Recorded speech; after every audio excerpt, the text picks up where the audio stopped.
ഡെന്നിയും രാധാലക്ഷ്മിയും എവിടെ വെച്ചാണ് നിങ്ങൾ കണ്ടുമുട്ടുന്നത്? എന്തായിരുന്നു സംഭവം? അവിടെയൊക്കെ വെച്ചാണ് വലിയൊരു തിരിച്ചടി ഉണ്ടാവുന്നത്. മാറി മാറി ഒത്തിരി ട്രീറ്റ്മെൻറ്റ്സ് ചെയ്തു. അതിലൊന്നും ഒരു സൊല്യൂഷൻ കിട്ടാതെ ഓൾമോസ്റ്റ് ഒരു 2 വർഷം അങ്ങനെ പോയി. റിലീവായി 7ാമത്തെ ദിവസം എനിക്കൊരു 2 വീലർ ആക്സിഡൻ്റ് ഉണ്ടായി.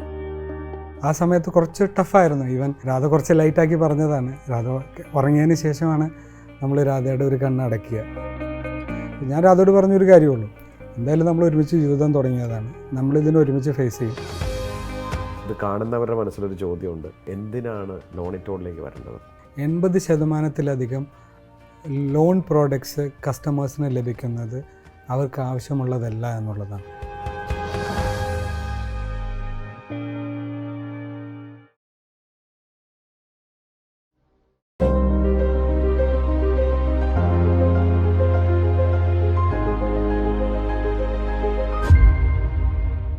ഏതൊരു സംരംഭകൻ്റെയും സംരംഭം തുടങ്ങാനിരിക്കുന്നവരുടെയും ഏറ്റവും വലിയ ആശങ്ക പണം എങ്ങനെ കണ്ടെത്തുന്നതാണ്. നമ്മുടെ കയ്യിൽ പണമുണ്ടായിട്ടല്ലല്ലോ നമ്മളെല്ലാം തുടങ്ങുന്നത്. തുടക്കത്തിലും തുടങ്ങിക്കഴിഞ്ഞുമൊക്കെ ഈ പണത്തിൻ്റെ ലഭ്യത ബിസിനസ്സിൻ്റെ വിജയത്തിനും വളർച്ചയ്ക്കും ഒരു വലിയ ഘടകം തന്നെയാണ്. ഹായ്, ഞാൻ Shameem Rafeeq, corporate trainer, business coach. സ്പാർക്കുള്ളൊരു പുതിയ എഡിഷനിലേക്ക് സ്വാഗതം. സംരംഭകരെ സഹായിക്കാനായി അറിയാവുന്ന ഒരു തൊഴിൽ അത് വിട്ട് ഒരു സംരംഭം തുടങ്ങിയ മാതൃകാപരമായ ഒരു ദമ്പതികളാണ് ഈ സ്പാർക്കുള്ള കഥ പറയാൻ എന്നോടൊപ്പം ഇരിക്കുന്നത്. സുഹൃത്തുക്കളായ ശ്രീ ഡെന്നിയും രാധാലക്ഷ്മിയും. രണ്ടുപേർക്കും സ്വാഗതം സ്പാർക്കിലേക്ക്. നമസ്കാരം. Thank you sir. ഡെന്നിയുടെ നാട് എവിടെയാണ്? ഇരിഞ്ഞാലക്കുടയാണ് സർ. പഠിച്ചതൊക്കെ എവിടെയാണ്? പഠിച്ചതൊക്കെ ഇരിഞ്ഞാലക്കുട, കൊടുങ്ങല്ലൂരായിട്ടാണ് പഠിച്ചത്. എന്തായിരുന്നു വിദ്യാഭ്യാസം? ഞാൻ പ്രീ ഡിഗ്രി ക്രൈസ്റ്റിലായിരുന്നു, ക്രൈസ്റ്റ് കോളേജ് ഇരിഞ്ഞാലക്കുട. ഗ്രാജുവേഷൻ മാത്സിലാണ് ചെയ്തത്, അത് KKTM കോളേജ് കൊടുങ്ങല്ലൂരാണ് ചെയ്തത്. മാത്സ് ഗ്രാജുവേറ്റ് ആണ്. രാധയുടെ നാട്? എൻ്റെ നാട് വയനാടാണ്. ജനിച്ചതും വളർന്നതും എല്ലാം വയനാടാണ്. പിന്നെ ഒരു 2 കൊല്ലം പ്രീ ഡിഗ്രിക്ക് വേണ്ടിയിട്ട് ഗവൺമെൻറ് വിക്ടോറിയ കോളേജ് പാലക്കാട് പഠിച്ചിട്ടുണ്ട്. ഡിഗ്രി ചെയ്തത് BCom ആണ്. BCom ചെയ്തത് WMO arts and science college മുട്ടിൽ എന്ന് പറയും, വയനാട് തന്നെയാണ്. ഡെന്നിയെ സംബന്ധിച്ചിടത്തോളം പഠനം കഴിഞ്ഞ് തൊഴിലായിരുന്നോ? എന്താണ് ആദ്യം ചെയ്തത്? ഞാൻ ഗ്രാജുവേഷൻ കഴിഞ്ഞ് ഇമ്മീഡിയറ്റ്ലി ഒരു ഹെൽത്ത് ആൻഡ് സാനിറ്റേഷൻ്റെ ഒരു കോഴ്സിന് വേണ്ടി ബോംബെക്ക് പോകുമായിരുന്നു. അപ്പോൾ ആ കോഴ്സിനോടൊപ്പം തന്നെ നമ്മൾ ഒരു ഫ്ലൈറ്റ് ഫ്യൂമിഗേറ്റ് ചെയ്യുന്നൊരു കമ്പനിയുമായി ബന്ധപ്പെട്ട് അവിടെ വർക്ക് ചെയ്യാനുണ്ടായിരുന്നത്. രാധ പഠനം കഴിഞ്ഞ് എന്താ ചെയ്തത്? ഞാൻ BCom കഴിഞ്ഞ് MComന് ജോയിൻ ചെയ്തു, കുറച്ച് ക്ലാസ്സിന് പോയി. പക്ഷെ അപ്പോഴും ജോലി തന്നെയായിരുന്നു ലക്ഷ്യം. അപ്പോൾ ലൈബ്രറി പോയിരിക്കുന്നത് തന്നെ ഈ ജോലിക്ക് അപ്ലൈ ചെയ്യാനുള്ള എന്തൊക്കെ ചാൻസ് ഉണ്ടെന്ന് നോക്കിയിട്ടാണ്. അങ്ങനെ ICICI ബാങ്കിൽ ഒരു വാക്ക്-ഇൻ ഇൻ്റർവ്യൂവിന് അപ്ലൈ ചെയ്തു. ICICI ബാങ്കിൽ തൃശ്ശൂരാണ് ഫസ്റ്റ് പോസ്റ്റിംഗ് കിട്ടിയത്. ഡെന്നി അവിടെ എത്ര വർഷം പിന്നീട് ജോലി ചെയ്തു? ഞാൻ അവിടെ ഈ ഒരു കോഴ്സിനോട് ബന്ധപ്പെട്ട് കുറച്ച് കാലമേ അവിടെ ജോലി ചെയ്തുള്ളൂ. എൻ്റെ കരിയർ സ്റ്റാർട്ട് ചെയ്യുന്നത് ICICI ഹോം ഫിനാൻസിലാണ്. അപ്പോൾ അത് ബാങ്കുകളുടെ ഒരു സബ്സിഡറി ആയിട്ട് വരും. ICICI ബാങ്കിൻ്റെ ഒരു സബ്സിഡറിയാണ് ICICI HFC എന്ന് പറയും. അത് ഹോം ലോൺസും മോർഗേജ് ലോൺസൊക്കെ ചെയ്യുന്നൊരു കമ്പനിയാണ്. അവിടെ ഓൾമോസ്റ്റ് ഒരു 5 ഇയേഴ്സോളം നമ്മളവിടെ വർക്ക് ചെയ്യാറുണ്ടായിരുന്നു. രാധ പിന്നീട് എന്താ ചെയ്തത്? ഞാൻ ബാങ്കിൽ ICICI ബാങ്ക് കഴിഞ്ഞിട്ട് പിന്നെ ആ സമയത്ത് ഇൻഷുറൻസ് ഇൻഡസ്ട്രിയുടെ ഒരു ബൂമിങ് സമയമായിരുന്നു. അങ്ങനെ ഇൻഷുറൻസിൻ്റെ ഓപ്പറേഷൻസിലേക്കാണ് ഞാൻ വരുന്നത്. അവിടെ വെച്ചിട്ടാണ് ഡെന്നിയെ ഞാൻ പരിചയപ്പെടുന്നത്. ഞാൻ അതിലേക്ക് വരികയായിരുന്നു. ഡെന്നിയും രാധാലക്ഷ്മിയും എവിടെയോ ഒരു സ്പെല്ലിംഗ് മിസ്റ്റേക്ക് ഉണ്ട്. എവിടെ വെച്ചാൽ നിങ്ങൾ കണ്ടുമുട്ടുന്നത്? എന്തായിരുന്നു സംഭവം? ഞാൻ ഈ ICICI ഹോം ഫിനാൻസ് കഴിഞ്ഞിട്ട് ഓൾമോസ്റ്റ് ഒരു 5 ഇയേഴ്സ് ഇൻഷുറൻസ് ഇൻഡസ്ട്രിയിലാണ് വർക്ക് ചെയ്തത്. അപ്പോൾ എൻ്റെ ആദ്യത്തെ കമ്പനി എന്ന് പറയുന്നത് HDFC സ്റ്റാൻഡേർഡ് ലൈഫ് എന്ന് പറഞ്ഞൊരു കമ്പനിയാണ്. അത് തൃശ്ശൂരായിരുന്നു എൻ്റെ പോസ്റ്റിംഗ്. അവിടെ വെച്ചാണ് ഞങ്ങൾ പരസ്പരം കണ്ടുമുട്ടുന്നതും പരിചയപ്പെടുന്നത്. രാധാലക്ഷ്മി, താങ്കൾ എനിക്ക് ഉറപ്പാണ് ഒരു ബ്രാഹ്മൺ കുടുംബത്തിൽ നിന്നാണ്. അയ്യരാണ്. ഇങ്ങേര് നല്ല നാടൻ ക്രിസ്ത്യാനിയുമാണ്. അല്ല, നസ്രാണിയാണ് അല്ലേ? അപ്പോൾ ഈ വിവാഹമൊക്കെ വീട്ടുകാരൊക്കെ സമ്മതിച്ചോ? ഇല്ല, അലമ്പായിരുന്നു. വീട്ടുകാർക്ക് താല്പര്യം. ഫസ്റ്റ് ഡെന്നിയുടെ സൈഡിൽ ഓക്കെ ആയി. പക്ഷെ എൻ്റെ സൈഡിൽ അപ്പോഴും കുറച്ച് ഓർത്തഡോക്സ് ആണ്. അപ്പോൾ സമ്മതിച്ചില്ലായിരുന്നു. പിന്നെ നിവൃത്തിയില്ലാതെ ഞാൻ ഇറങ്ങിപ്പോരുമായിരുന്നു ചെയ്തത്. നേരെ ചാടി പോന്നു. അതുകൊണ്ട് പ്രശ്നങ്ങളൊന്നും ഉണ്ടായില്ല. അല്ല, തീർച്ചയായും വീട്ടിൽ പറഞ്ഞിരുന്നു. അപ്പോൾ അച്ഛൻ പറഞ്ഞു, ഞങ്ങൾ എന്തായാലും മാരേജ് ചെയ്തു തരാൻ നമുക്ക് ചെറിയ ബുദ്ധിമുട്ടുണ്ട്, അപ്പോൾ നിനക്ക് വേണമെങ്കിൽ പുള്ളിക്കാരൻ്റെ കൂടെ പൊക്കോളൂ എന്നാണ് പറഞ്ഞത്. പക്ഷേ അതൊക്കെ ഒരു വളരെ ചെറിയ കാലഘട്ടത്തേക്ക് മാത്രമേ ഉണ്ടായിരുന്നുള്ളൂ. മാരേജ് കഴിഞ്ഞ് ഒരു വർഷമായപ്പോഴേക്കും അവർ ഓക്കെ ആയി. രണ്ട് കുടുംബവും തീർച്ചയായും വളരെ നല്ല സപ്പോർട്ട് ചെയ്യും. കാരണം അവർക്കൊക്കെ ആഗ്രഹം അവരുടെ മക്കൾ ഹാപ്പി ആയിരിക്കുക എന്നുള്ളതാണ്. അത്രയേ ഉള്ളൂ, എല്ലാ പാരൻസും അതേ ആഗ്രഹിക്കുന്നുള്ളൂ. ഡെന്നി പിന്നീട് ആ കരിയർ എങ്ങനെയാണ് കൊണ്ടുപോയത്? അതിനുശേഷം ഞാൻ ടാറ്റ ഐജി ലൈഫ് ഇൻഷുറൻസിലാണ് വർക്ക് ചെയ്തത്. ഞാൻ അവിടെ മൂവാറ്റുപുഴ, ആലപ്പി, അങ്കമാലി അങ്ങനെ 3 ബ്രാഞ്ചസ് ഹാൻഡിൽ ചെയ്യായിരുന്നു. ലൊക്കേഷൻ ഹെഡായിട്ട് 2009 വരെ അവിടെ വർക്ക് ചെയ്യായിരുന്നു. രാധാ സമയത്ത് ഞാൻ തോമസ് കുക്ക് എന്ന് പറഞ്ഞ കമ്പനിയിൽ ഫോറക്സ് ഡിവിഷനിലായിരുന്നു വർക്ക് ചെയ്തുകൊണ്ടിരുന്നത്. ഞാൻ കാലിക്കറ്റ് ബ്രാഞ്ച് മാനേജറായിരുന്നു. ഒരു സീനിയർ പോസ്റ്റിലിരിക്കുകയായിരുന്നു. അതെ, ബ്രാഞ്ച് മാനേജറായിട്ടാണ് വർക്ക് ചെയ്യുന്നുണ്ടായിരുന്നത്. അവിടെയൊക്കെയാണ് ഒരു സംരംഭക മോഹം ഉദിക്കുന്നത് ഡെന്നിയിലല്ലേ? ഇത് എവിടെന്നാണ് ഈ സ്പാർക്ക് ഉണ്ടാകുന്നത്? ഞാനൊരു പ്രീ ഡിഗ്രി പഠിക്കുമ്പോൾ മുതൽ നമുക്കൊരു സംരംഭകനാകണം എന്നുള്ളതൊരു വളരെ ആഗ്രഹം ഉണ്ടായിരുന്നു. അന്ന് വളരെ ചെറിയ രീതിയിൽ ഗോൾഡിൻ്റെ പണിയിപ്പിച്ച് കൊടുക്കുക, അങ്ങനെ ഗോൾഡ് എടുത്ത് വിറ്റ് കൊടുക്കുക, അങ്ങനെ ചെറിയ രീതിയിൽ നമ്മൾ അന്ന് വളരെ ചെറിയ രീതിയിൽ ചെയ്യുമായിരുന്നു. അത്യാവശ്യം കാശൊക്കെ കിട്ടുമായിരുന്നു. അപ്പം അതിനുശേഷം പിന്നെ ഫാമിലി എന്ന് പറയുന്നത് ഫാദർ ബാങ്കിലായിരുന്നു. അപ്പോൾ അന്നൊന്നും ഈ പറയുന്ന ബിസിനസ് ക്ലാസ്സിനെ ആക്സെപ്റ്റ് ചെയ്യാൻ പാകത്തിന് വീട്ടുകാരും നാട്ടുകാരും വളരാത്തത് കൊണ്ട് ആ പ്രഷറിൽ നമ്മൾ ഗ്രാജുവേഷൻ കംപ്ലീറ്റ് ചെയ്ത് അങ്ങനെ ഒരു ജോലിയുമായി മുന്നോട്ട് പോവുകയാണ് ഉണ്ടായത്. പിന്നെ അതിൻ്റെ ഇടയിൽ പ്രായം തലയ്ക്ക് പിടിച്ചത് കൊണ്ട് ആ റിസ്ക് എടുക്കാൻ ഒരു ചാൻസ് കുറവാണ് എന്നുള്ളത് കൊണ്ടും നമ്മളത് കണ്ടിന്യൂ ചെയ്യാണ് കുറച്ച് കാലത്തേക്ക് ഉണ്ടായത്. അതിനുശേഷമാണ് നമ്മൾ ഈ ബിസിനസ്സിലേക്ക് 2009 ബിസിനസ്സിലേക്ക് നമ്മൾ വരുന്നത്. എന്ത് ബിസിനസ്സിലേക്കാണ് ആദ്യം ഇറങ്ങിയത്? ആക്ച്വലി റിസൈൻ ചെയ്യുമ്പോൾ ഒരു ബിസിനസ് ചെയ്യണമെന്ന് മാത്രമേ ആഗ്രഹം ഉണ്ടായിരുന്നുള്ളൂ. അത് എങ്ങനെയെന്നുള്ളത് കാര്യമായ ധാരണ ഉണ്ടായിരുന്നില്ല.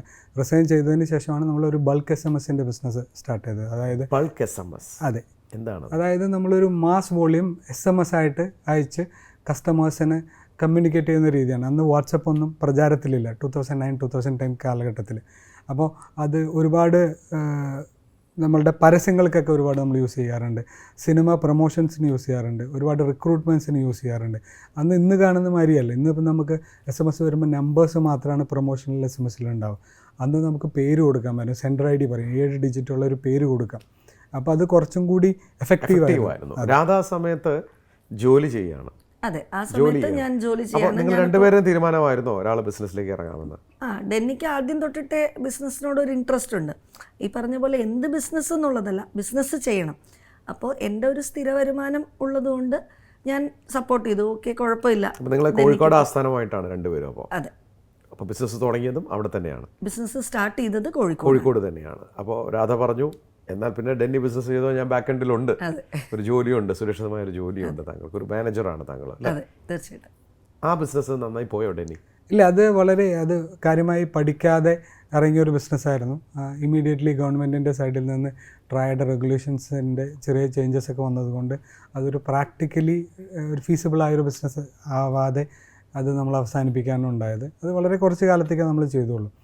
ആ സമയത്താണ് വേറെ എന്തെങ്കിലും ഒരു നല്ല ബിസിനസ് സ്റ്റാർട്ട് ചെയ്യാം എന്ന് ചിന്തിച്ചുകൊണ്ടിരിക്കുന്ന സമയത്താണ് നമ്മൾ ശ്രദ്ധിച്ചത്. ഞാനൊരാദ്യം സംസാരിക്കുന്ന ഇടയിലാണ് നമ്മൾ മനസ്സിലാക്കിയത്, ഈ ലോണുമായി ബന്ധപ്പെട്ട് ഒരുപാട് കോളുകൾ നമുക്ക് ദിനം പ്രതി അന്ന് വന്നുകൊണ്ടിരുന്നു, നമ്മുടെ സുഹൃത്തുക്കൾ. ലോണുമായി ബന്ധപ്പെട്ട്? അതെ, കാരണം നമ്മൾ ആ ഇൻഡസ്ട്രിയിൽ 5 വർഷം വർക്ക് ചെയ്തുകൊണ്ട് അതിൻ്റെ ഉപദേശങ്ങൾ തേടാനായി ഒരുപാട് ഫ്രണ്ട്സൊക്കെ നമ്മളന്ന് വിളിക്കുമായിരുന്നു. അപ്പോൾ അതെന്തുകൊണ്ട് അതൊരു ബിസിനസ് ആക്കിക്കൂടാ എന്നുള്ളൊരു ചിന്തയിൽ നിന്നാണ് നമ്മൾ ലോണുമായി ബന്ധപ്പെട്ടൊരു ബിസിനസ്സിൽ തുടങ്ങാമെന്ന് വിചാരിക്കുന്നത്. അപ്പോൾ രാധ, നിങ്ങൾ രണ്ടുപേരും ലോണിൻ്റെ എക്സ്പേർട്ട് ആയതുകൊണ്ടായിരിക്കാം സുഹൃത്തുക്കളൊക്കെ വിളിച്ചു ചോദിക്കുന്നത്. എന്ന് വെച്ചാൽ അപ്പോൾ നിങ്ങൾക്ക് മനസ്സിലായ ഒരു പ്രോബ്ലം ഉണ്ട്, അതിൻ്റെ സൊല്യൂഷൻ നിങ്ങളുടെ രണ്ടുപേരും കയ്യിലുണ്ട്. തീർച്ചയായിട്ടും നമുക്കറിയാവുന്ന ഒരു പണിയാണ്. അപ്പോൾ അന്ന് ഞാൻ ജോലി വിട്ടിട്ടില്ല. അപ്പോൾ ഡെന്നിക്ക് ഇങ്ങനെ സ്ഥിരം കോൾ വരുന്നു, അതിനെക്കുറിച്ചുള്ള സൊല്യൂഷൻസ്. അപ്പോൾ എന്നാൽ പിന്നെ ഇതെന്തുകൊണ്ടൊരു സൊല്യൂഷനായിട്ട് നമുക്കൊരു ബിസിനസ്സായിട്ട് തന്നെ സ്റ്റാർട്ട് ചെയ്തുകൂടാ, അങ്ങനത്തെ ഒരു ഐഡിയയിൽ നിന്നാണ്. എന്ത് പേരിലാണ് തുടങ്ങുന്നത്? അന്ന് ലോൺ ഗുരു എന്നുള്ള ഒരു പേരാണ് ഞങ്ങൾ കണ്ടുപിടിച്ചത്. അതെ, നല്ല പേര്. അപ്പോൾ ഞാൻ തിരിച്ച് ഡെന്നിലേക്ക് വരികയാണ്. അന്ന് അത്രയ്ക്ക് പ്രൊഫഷണലായിട്ട് ഇങ്ങനെ ഒരു കൺസൾട്ടിങ് ഒക്കെ മാർക്കറ്റിലുണ്ടോ? തീർച്ചയായും ഇല്ല. നമ്മൾ പക്ഷേ ഒരു കാര്യം ചെയ്യുമ്പോൾ കുറച്ചും കൂടി നല്ല രീതിയിൽ ചെയ്യുക, പ്രൊഫഷണലി ചെയ്യുക എന്നുള്ളതാണ്. കാരണം കാലിക്കറ്റ് എന്ന് പറഞ്ഞു കഴിഞ്ഞാൽ ഒരുപാട് കാശുള്ളവരുടെ മാർക്കറ്റാണ്, ഒരുപാട് ഫിൽത്തി റിച്ച് ആയിട്ടുള്ള ആൾക്കാരുടെ മാർക്കറ്റാണ്, ഒരുപാട് ബിസിനസ്സുകൾ എസ്റ്റാബ്ലിഷ് ചെയ്തിട്ടുള്ള മാർക്കറ്റാണ്. അപ്പോൾ പിന്നെ നമ്മളത് ഏറ്റവും പ്രൊഫഷണലായി അവിടെ ചെയ്യുക എന്നുള്ളൊരു തീരുമാനത്തിൻ്റെ മുകളിൽ നമ്മൾ ഏറ്റവും ആദ്യം കണ്ടുപിടിച്ചൊരു പേരാണ് ലോൺ ഗുരു. ലോൺ ഗുരു എന്ന് പറയുമ്പോൾ theloanguru.in എന്നുള്ളൊരു ബ്രാൻഡിലാണ് നമ്മളന്ന് അവിടെ ബിസിനസ് സ്റ്റാർട്ട് ചെയ്തത്. എന്തൊക്കെ സർവീസായിരുന്നു അന്ന് കൊടുക്കാൻ തീരുമാനിച്ചത്? നമ്മൾ സാധാരണയായി ലോണുകൾക്ക് ഒരു കൺസൾട്ടേഷൻ എന്നുള്ളത്, ലോൺ ആവശ്യമുള്ള ആളുകളെ അവരുടെ ആവശ്യം മനസ്സിലാക്കി ഏത് ബാങ്കിൽ നിന്ന് ചെയ്തു കൊടുക്കാം എന്നുള്ള രീതിയിലേക്ക് മാറ്റി അവർക്ക് ചെയ്തു കൊടുക്കുന്ന ഒരു സർവീസാണ് അന്ന് ഇനീഷ്യലി നമ്മൾ സ്റ്റാർട്ട് ചെയ്തത്. അവിടെയൊക്കെ വെച്ചാണ് വലിയൊരു തിരിച്ചടി ഉണ്ടാവും താങ്കൾക്ക്. അതെ. എന്തായിരുന്നു? ആ സമയത്താണ് ഒരു ബാക്ക് പെയിൻ ഇഷ്യൂ കൊണ്ട് ഓൾമോസ്റ്റ് ഒരു 2 years നമ്മൾ ബെഡ് റിഡൻ ആവുന്നത്. ബെഡ് റിഡൻ ആയി? അതെ. എൻ്റെ അതോട് തന്നെ ചോദിക്കാം, ഇദ്ദേഹം റിസൈൻ ചെയ്ത് കുറച്ച് നാളായിട്ടുള്ളൂ, ഒരു ബിസിനസ് അങ്ങോട്ട് തുടങ്ങിയുള്ളൂ, ബെഡ് റിഡൻ ആയി. താങ്കൾ ആ സമയത്ത്? ശരിക്കും പറഞ്ഞു കഴിഞ്ഞാൽ ആ സമയത്ത് ഞാൻ ജോലി ജസ്റ്റ്, അതായത് ബിസിനസ് വളരെ നന്നായിട്ട് പോകുന്ന ഒരു സമയമാണത്. ഞങ്ങൾ കാലിക്കറ്റിൽ സ്റ്റാർട്ട് ചെയ്ത് വളരെ നന്നായിട്ട് ബിസിനസ് പിക്ക് ചെയ്തു. അപ്പം ഞാനും ഈ പറഞ്ഞ പോലെ ജോലി റിസൈൻ ചെയ്ത് ബിസിനസ്സിലോട്ട് വന്ന ഒരു ടൈമായിരുന്നു. അന്ന് 2 കുഞ്ഞുങ്ങളായി ഞങ്ങൾക്ക്. മൂത്താൾക്ക് 3 വയസ്സും രണ്ടാമത്തെ ആൾക്ക് 1 വയസ്സുമാണ്. അതെ, തീരെ കുഞ്ഞുങ്ങളാണ്. അപ്പം ഞാൻ ബിസിനസ്സിലോട്ട് ഞാൻ ആ സമയത്ത് റിസൈൻ ചെയ്തൊരു 3-4 മാസം കഷ്ടിച്ചായിട്ടേ ഉള്ളൂ. അപ്പം ഞാൻ ഈ കാര്യങ്ങളൊക്കെ ഇങ്ങനെ പഠിച്ചു വരുന്നേ ഉള്ളൂ ബിസിനസ്സിലേക്ക് വന്നിട്ട്. ആ ഒരു സമയത്താണ് ഡെന്നിക്ക് ഈ ഒരു ബാക്ക് പെയിൻ വരുന്നത്. അപ്പോൾ നമ്മൾ കുറേ ഡോക്ടേഴ്സിനെ കണ്ടു, ഒത്തിരി ട്രീറ്റ്മെൻറ്റ്സ് ഞങ്ങൾ ചെയ്തു, മാറി മാറി ഒത്തിരി ട്രീറ്റ്മെൻറ്റ്സ് ചെയ്തു. അതിലൊന്നും ഒരു സൊല്യൂഷൻ കിട്ടാതെ ഓൾമോസ്റ്റ് ഒരു 2 വർഷം അങ്ങനെ പോയി. അപ്പോൾ അതോടുകൂടി ശരിക്കും പറഞ്ഞാൽ ബിസിനസ്സും അതുപോലെ തന്നെ നമ്മളുടെ ഫിനാൻഷ്യൽ എന്താ പറയുക സ്റ്റെബിലിറ്റിയും എല്ലാം തകർന്നു. അവിടെയും ആരോടെങ്കിലൊക്കെ സഹായം ചോദിക്കണം എന്ന് തോന്നിയിട്ടില്ലേ? തീർച്ചയായും ഒരുപാട് ആളുകളൊക്കെ ചെറിയ രീതിയിലൊക്കെ സഹായിച്ചിട്ടുണ്ട്. പാരൻസിൻ്റെ അടുത്ത് നമുക്കൊരു ചെറിയൊരു ഈഗോ പ്രശ്നം ഉണ്ടായിരുന്നു. ആ സമയം ആയപ്പോഴേക്കും നമ്മൾ 2 ഫാമിലിയായിട്ടും വളരെ നല്ല രീതിയിൽ നല്ല ബന്ധം ആണെങ്കിൽ പോലും നമ്മളിങ്ങനെ ഒരു മാരേജ് ചെയ്തത് കൊണ്ട് അവരുടെ അടുത്തൊരു സഹായം ചോദിക്കുക എന്ന് പറയുന്നത് നമ്മൾക്കൊരു ഈഗോ ക്ലാഷ് ഉള്ളൊരു സമയമായിരുന്നു. ഒരു ഈഗോ പ്രശ്നമാണ് അതിൻ്റെ. ഫൈനലി അത് ശരിയായോ? ശരിയായി. ഒരു 2 years കഴിഞ്ഞ് 2 years പക്ഷെ ഞങ്ങൾ ഒത്തിരി സ്ട്രഗിൾ ചെയ്ത ഒരു ഫേസ് ആയിരുന്നു. അപ്പോൾ ആ സമയത്ത് ബിസിനസ് എന്തായിരുന്നു ചെയ്തത്? ആ സമയത്ത് ഈ പറഞ്ഞ ഫിനാൻഷ്യൽ പ്രശ്നങ്ങളുള്ളത് കൊണ്ട് തന്നെ ഒരു ഓഫീസായിട്ട് കൊണ്ടു നടക്കാൻ, കാരണം വീട്ടിലെ കാര്യങ്ങളും നമ്മൾ നോക്കണം, ഞാൻ നോക്കണം, കുട്ടികളും തീരെ ചെറുതാണ്, വേറെ എവിടെയും ആക്കാൻ പറ്റില്ല. അപ്പോൾ ആ ഒരു സിറ്റുവേഷനിൽ ഞങ്ങളൊരു ഡിസിഷൻ എടുത്തു, ഓഫീസായിട്ട് വേണ്ട, ഓഫീസ് ഞങ്ങൾ വൈൻഡപ്പ് ചെയ്തു. ഒരു സ്റ്റാഫിനെ മാത്രം നിലനിർത്തിക്കൊണ്ട് ഞങ്ങൾ ആ ഡോക്യുമെൻറ്റേഷനും കാര്യങ്ങളെല്ലാം വീട്ടിലേക്കെടുത്ത് വീട്ടിലെ ഒരു മുറിയിലിരുന്ന് വർക്ക് ചെയ്യാൻ തുടങ്ങി. അങ്ങനെയാണ് ആ സമയത്ത് ബിസിനസ് സർവൈവ് ചെയ്തത്. ഡെന്നി പിന്നീട് ആരോഗ്യമൊക്കെ വീണ്ടെടുത്തതിന് ശേഷം എന്ത് തീരുമാനിച്ചു? തീർച്ചയായും നമ്മളൊരു ബിസിനസ്സിന് വേണ്ടി ഇറങ്ങി പുറപ്പെട്ട ഒരാളാണ്, അതിനോടൊരു പാഷനുണ്ട്. അപ്പോൾ ബിസിനസ് ഉപേക്ഷിച്ച് വേറെ ഒന്നിലേക്കും പോകാൻ ഞാൻ റെഡിയല്ലായിരുന്നു. പിന്നെ വൈഫിൻ്റെ രാധയുടെ ഫുൾ സപ്പോർട്ട് അതിനുണ്ടായിരുന്നു. അപ്പോൾ ഒരു ആയുർവേദ ട്രീറ്റ്മെൻറ്റോട് കൂടി ഞാൻ കംപ്ലീറ്റ്ലി ഓക്കെ ആയി. അങ്ങനെ പിന്നെ നമ്മൾ തിരിച്ച് ബിസിനസ്സിലേക്ക് വരികയാണ് ഉണ്ടായത്. അപ്പോൾ കുറച്ചും കൂടി നന്നായി, കുറച്ചും കൂടി ആളുകളെ സെർവ് ചെയ്യാൻ വേണ്ടി നമ്മൾ എന്ത് ചെയ്തു, ട്രിവാൻഡ്രത്തും നമുക്ക് ഒരുപാട് കസ്റ്റമേഴ്സ് ഉണ്ട്. കാലിക്കറ്റ് മാതിരിയുള്ള വളരെ പൊട്ടൻഷ്യലായ ഒരു മാർക്കറ്റാണ്. ഇവരെ 2 പേരെയും ഒരുമിച്ച് സർവീസ് ചെയ്യണമെങ്കിൽ നമുക്ക് കാലിക്കറ്റ് നിന്ന് ട്രാവൽ ചെയ്യാനായിട്ടുള്ള ഒരു ചെറിയ ബുദ്ധിമുട്ടാണ്. അങ്ങനെ നമ്മൾ അവിടെ നിന്ന് കൊച്ചിയിലേക്ക് മാറി. അപ്പോൾ കൊച്ചിയിലേക്ക് വന്നുള്ള ഗുണം എന്ന് പറഞ്ഞു കഴിഞ്ഞാൽ കാലിക്കറ്റും ട്രിവാൻഡ്രം ഒരുപോലെ നമുക്ക് സർവീസ് ചെയ്യാം. അങ്ങനെയാണ് നമ്മൾ കൊച്ചിയിലേക്ക് താമസം. Welcome to Kochi. അങ്ങനെ കൊച്ചിയിൽ വന്ന് ഓഫീസ് തുടങ്ങി. അതെ അല്ലേ? ആ സമയത്ത് രാധ വർക്ക് ചെയ്യുകയാണോ, എന്താ ചെയ്യുന്നത്? അപ്പം ഞാൻ നേരത്തെ പറഞ്ഞതുപോലെ ഒരു ഫിനാൻഷ്യലി നല്ലൊരു ഹിറ്റ് കിട്ടിയിരിക്കുന്ന സമയമാണ്. അപ്പോൾ ഒന്ന് പിടിച്ചു നിൽക്കണമെങ്കിൽ ഒരാളുടെയെങ്കിലും ഒരു സ്ഥിര വരുമാനം വേണമെന്നുള്ളൊരു ബോധം ഞങ്ങൾക്കുണ്ടായി. അപ്പം ഞാൻ വീണ്ടും തിരിച്ച് ജോലിയിലോട്ട് കയറാൻ വേണ്ടിയിട്ട് ട്രൈ ചെയ്തു. ഞാൻ HDFC ബാങ്കിൽ ജോലിക്ക് കയറി. ആ സമയത്ത് രാധയ്ക്ക് തോന്നിയിട്ടില്ലേ ഡെന്നിയോടൊന്ന് പറയാൻ, മതി നമുക്ക് ഈ ബിസിനസ്, നമുക്ക് 2 പേർക്ക് നല്ല ജോലി കിട്ടുമല്ലോ എന്ന് തോന്നിയിട്ടില്ലേ? ഇല്ല, അങ്ങനൊരു തോന്നൽ ഞങ്ങൾക്ക് ഉണ്ടായിട്ടില്ല. കാരണം ഡെന്നിക്ക് അത് ചെയ്യാൻ പറ്റും, കാരണം ഡെന്നിക്ക് അതിനുള്ള അറിവുണ്ട്, അതിനുള്ള എന്താ പറയുക എക്സ്പീരിയൻസ് ഉണ്ട് എന്നുള്ളതിൽ അതിൽ സംശയമൊന്നും ഉണ്ടായിരുന്നില്ല. അപ്പം നമുക്ക് ഈ ബിസിനസ് വിജയിപ്പിക്കാൻ പറ്റും എന്നുള്ളത് ഞങ്ങൾക്ക് അറിയാമായിരുന്നു. അതുകൊണ്ട് ആ ഒരു താൽക്കാലികമായിട്ടുള്ള ഒരു ആശ്വാസത്തിന് വേണ്ടിയിട്ടാണ് ഞാൻ ജോലിക്ക്. ഡെന്നിക്ക് ഒരു പ്രശ്നം ഉണ്ടായ പോലെ അവിടെ വെച്ചിട്ടാണ് രാധയ്ക്കും വലിയൊരു പ്രശ്നം ഉണ്ടാകുന്നത്. എന്തായിരുന്നു അത്? ആക്ച്വലി രണ്ടാമത് ഞാൻ ബിസിനസ്സിലേക്ക് ജോയിൻ ചെയ്യാൻ വേണ്ടിയിട്ട് 2020 ആയപ്പോൾ ആ ഒരു കോവിഡ് കാലഘട്ടം എന്ന് പറയുന്നത് ബാക്കിയുള്ള ബിസിനസ് പോലെയല്ല, ലോൺ ബിസിനസ്സിന് ഒരു ചാകരയായിരുന്നു. ആ സമയത്ത് എല്ലാവർക്കും ഫിനാൻസിന് ആവശ്യമുണ്ട്. അപ്പോൾ നന്നായിട്ട് ബിസിനസ് പോകുന്ന ആ ഒരു ഫേസിൽ ഞങ്ങൾ ഡിസൈഡ് ചെയ്തു ഞാനും തിരിച്ച് വരാനുള്ള സമയമായി, ബിസിനസ്സിലോട്ട് സപ്പോർട്ട് ചെയ്യാനുള്ള സമയമായി എന്നുള്ളത്. അങ്ങനെ എനിക്കൊരു പ്രൊമോഷൻ ഡ്യൂ ആയിരിക്കുന്ന സമയത്ത് എൻ്റെ അടുത്ത് പറഞ്ഞപ്പോഴാണ് ഞാൻ പറഞ്ഞതില്ല, ഞാനിങ്ങനെ റിസൈൻ ചെയ്യാണ്. അങ്ങനെ ഞാൻ അവിടെ നിന്ന് 2020 റിസൈൻ ചെയ്തു. റിസൈൻ ചെയ്ത് നവംബറിൽ ഞാൻ റിലീവായി 7ാമത്തെ ദിവസം എനിക്കൊരു 2 വീലർ ആക്സിഡൻ്റ് ഉണ്ടായി. ആ ആക്സിഡൻറ്റിൽ എൻ്റെ ഒരു ലോവർ ജോയിനെയും അപ്പർ ജോയിനെയും തമ്മിൽ ബന്ധിപ്പിക്കുന്ന ഒരു ജോയിൻ്റ് ഉണ്ട്, TM ജോയിൻറ്റ്.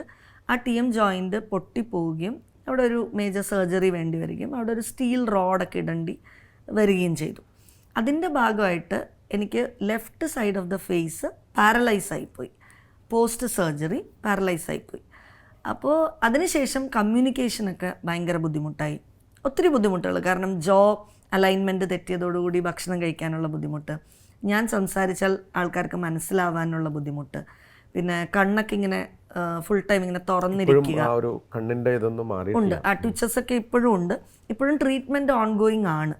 അപ്പോൾ അത് കുറച്ച് കോംപ്ലിക്കേറ്റഡ് ആണ്. അപ്പോൾ അത് കുറച്ച് ടെന്യൂർ എടുക്കുന്ന ഒരു ട്രീറ്റ്മെൻറ്റാണ്. പക്ഷേ ഇപ്പം അത് എൻ്റെ ഒരു പാർട്ടായി മാറി. ആ പെയിൻ ഉൾക്കൊണ്ടുകൊണ്ട്. അപ്പോൾ ആ സമയത്ത് ഡെന്നി എന്താണ് ചെയ്തിരുന്നത്? ആ സമയത്ത് കുറച്ചൊക്കെ നമുക്കൊന്ന് ബിസിനസ്സിൽ സ്ലോ ഡൗൺ ചെയ്യേണ്ടി വന്നിരുന്നു. പിന്നെ കുഞ്ഞുങ്ങളുമുണ്ട്. അപ്പോൾ ആ സമയത്ത് കുറച്ച് ടഫായിരുന്നു. ഈവൻ രാധ കുറച്ച് ലൈറ്റാക്കി പറഞ്ഞതാണ്. രാധ ഉറങ്ങിയതിന് ശേഷമാണ് നമ്മൾ രാധയുടെ ഒരു കണ്ണ് അടയ്ക്കുക. കാരണം കണ്ണ് തുറന്നാണ് രാധ, ഒരു കണ്ണ് തുറന്നാണ് ഉറങ്ങുക. രാധ ചിരിച്ചാൽ ഒരു സൈഡ് മാത്രമേ മൂവ് ചെയ്യുള്ളൂ. അപ്പം ഒരു പരിധിവരെ രാധയ്ക്കും കുറച്ചൊക്കെ പ്രശ്നങ്ങൾ അന്ന് ഉണ്ടായിരുന്നു. ഡിപ്രഷനിലൊക്കെ ഒരു ഒരു ഒരു കോൺഫിഡൻസ് ഇല്ലായ്മ ഭയങ്കരമായിട്ട് എഫക്റ്റ് ചെയ്തു. ഞാൻ രാധയോട് പറഞ്ഞൊരു കാര്യമുള്ളൂ, എന്തായാലും നമ്മൾ ഒരുമിച്ച് ജീവിതം തുടങ്ങിയതാണ്, നമ്മളിതിനെ ഒരുമിച്ച് ഫേസ് ചെയ്യും. പിന്നെ ഇവരാരും കണ്ടല്ല നമ്മൾ ജീവിക്കാൻ തുടങ്ങിയത്. അപ്പോൾ തിരിച്ച് നീ ബിസിനസ്സിലേക്ക് വന്നേ തീരും. അത് നിനക്ക് പറ്റുന്ന, രാധയ്ക്ക് പറ്റുന്ന രീതിയിൽ ബിസിനസ്സിൽ സപ്പോർട്ട് ചെയ്യുക. അങ്ങനെ കാഷ്വലി ഞാൻ നിർബന്ധിക്കാൻ തുടങ്ങി. പുള്ളിക്കാരി പതുക്കെ ബിസിനസ്സിലേക്ക് വരാൻ തുടങ്ങി. പിന്നെ എൻഡ് ഓഫ് ദ ഡേ പുള്ളിക്കാരിയും ഭയങ്കര ബിസിനസ്സിൽ ഭയങ്കര പാഷനേറ്റാണ്. പുള്ളിക്കാരിയുടെ ഒരു ആഗ്രഹം ബിസിനസ്സുകാരി ആവണമെന്നുള്ളതാണ്. അതുകൊണ്ടാണ് പുള്ളിക്കാരി ഞാൻ ബിസിനസ് വിടാതിരുന്നപ്പോഴും ആൾ ജോലിക്ക് പോയി എൻ്റെ ബിസിനസ്സിലോട്ട്. കാരണം ആൾക്കും അറിയാമായിരുന്നു നാളെ ആൾക്കും വരാൻ പറ്റുമെന്ന്. ആ കാലഘട്ടത്തിലൊക്കെയാണ് നമ്മളൊക്കെ കണ്ടുകൂട്ടുന്നത്. അതെ അതെ, അതിലേറ്റവും പ്രധാന റോള് എന്ന് പറയുന്നത് ഡെന്നി എന്നെ തിരിച്ച് ബിസിനസ്സിലേക്ക് കൊണ്ടുവരാൻ വേണ്ടിയിട്ട് എടുത്ത മെഷേഴ്സിലാണ് ഞാൻ ഈഗിൾ ട്രെയിനിങ് അറ്റൻഡ് ചെയ്യുന്നതും ഞാൻ പല നെറ്റ്വർക്കിംഗ് പ്ലാറ്റ്ഫോംസിൽ പാർട്ടാവുന്നതും എൻ്റെ ഒരു കോൺഫിഡൻസ് ബൂസ്റ്ററാണ്. അങ്ങനെ സാറിൻ്റെ അടുത്തൊക്കെ വന്ന് ഒത്തിരി എന്താ പറയുക മോട്ടിവേഷണൽ കാര്യങ്ങൾ കേട്ടിട്ടാണ് നമ്മളത് ഓക്കെ എനിക്ക് തിരിച്ചു വരാൻ പറ്റും എന്നുള്ളൊരു ആൾക്കാരെ ഫേസ് ചെയ്യാനുള്ള ഒരു കോൺഫിഡൻസ് റീഗെയിൻ ചെയ്യുന്നത്. തീർച്ചയായിട്ടും അത് ഗെയിൻ ചെയ്തിട്ടുണ്ട്. ഡെന്നി, ലോൺ ഗുരു പിന്നെ എങ്ങനെ പോയി? ലോൺ ഗുരു വളരെ നന്നായി പോയി. നമ്മൾ വളരെ നല്ല രീതിയിൽ എസ്റ്റാബ്ലിഷ്ഡായി, മാർക്കറ്റിൽ ഒരു അറിയപ്പെടുന്ന ബ്രാൻഡായി മാറി. അപ്പം മാർക്കറ്റിൽ നിന്നൊരു മാർക്കറ്റ് ഷെയർ നോക്കുകയാണെങ്കിൽ ഒരു മേജർ ചങ്ക് നമ്മൾ എന്തിനും ആളുകൾ, ഒരു 4 ആളുടെ അടുത്ത് നമ്മൾ, പ്രത്യേകിച്ച് കൊച്ചിയും ഒരു കേരളത്തിൻ്റെ മധ്യഭാഗത്ത് നമ്മളെക്കുറിച്ച് പറഞ്ഞാൽ 4 ആൾക്കാരിൽ ഒരാളെങ്കിലും നമ്മൾ അറിയുമെന്നുള്ളൊരു രീതി സംരംഭകരുടെ കൂട്ടത്തിൽ എല്ലാവരും നിങ്ങൾ വളരെ എസ്റ്റാബ്ലിഷ്ഡ് ആയ ഒരു ബ്രാൻഡായി മാറുകയായിരുന്നു നമ്മൾ. അവിടെ നിന്നാണ് ഒരു ഫേസ് ലിഫ്റ്റ്.